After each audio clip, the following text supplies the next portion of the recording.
Мемлекет басшысы болашаққа бағдар рухани жаңғыру атты мақаласында ақылымен, дарынымен заманауи Қазақстанды жасап жатқан еңбек адамдарын қоғамға таныту мәселесіне ерекше тоқталған болатын.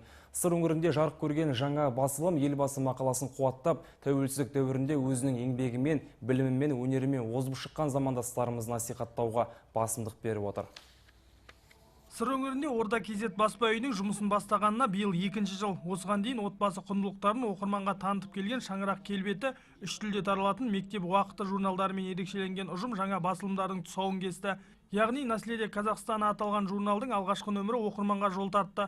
Қазақ және орыс тілдерінде жарық көретін іскерлік басылымның екінші бөлігі «Жемчужина Казахстана» аталған. Ортақ мақсатты көздеген ақпарат құралы құт мекенді қастерлеп, оның көркеюі мен өркендеу жолында өзіндік қолтаңбасымен дараланған төл перзенттердің еңбегін насихаттауға басымдық бермек. Бұл игі бастаманы біздің елбасымыз Нұрсұлтан Назарбаевтың болашаққа бағдар рухани жаңғыру бастамасымен сабақтастырамын. Қазақ елінің азаматтары тұлға болып аталуға әбден лайықты. Жалынды жастарымыз мемлекеттің дамуына үлкен үлес қосса деймін. Журналдың салтанатты түрде таныстырылымына іскерлік салада танылып жүрген бірқатар тұлғалар арнайы келіп қатысты. Қонақтар ақпарат айдынына жол салған жаңа журналдың шығармашылық ұжымына сәттілік тілеп, қолдау білдіретіндіктерін жеткізді. Осы кезге шейін Орда Кезеттен жақсы журналдар, жақсы мақалалар көрсетіліп отыр. Алып оқып отырмыз.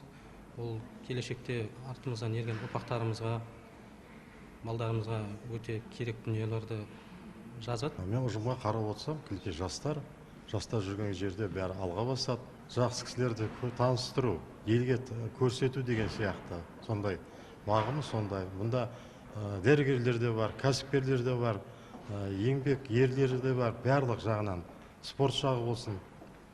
Бұл журналда барлығын қамтыған.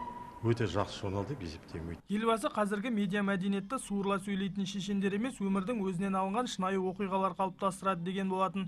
Шынында елді рухани жаңғыруға жетелеген жаңа ұжымның игі бастамасы жанымызда жүрген жақсы адамдардың шынайы болмысын даралай түспек.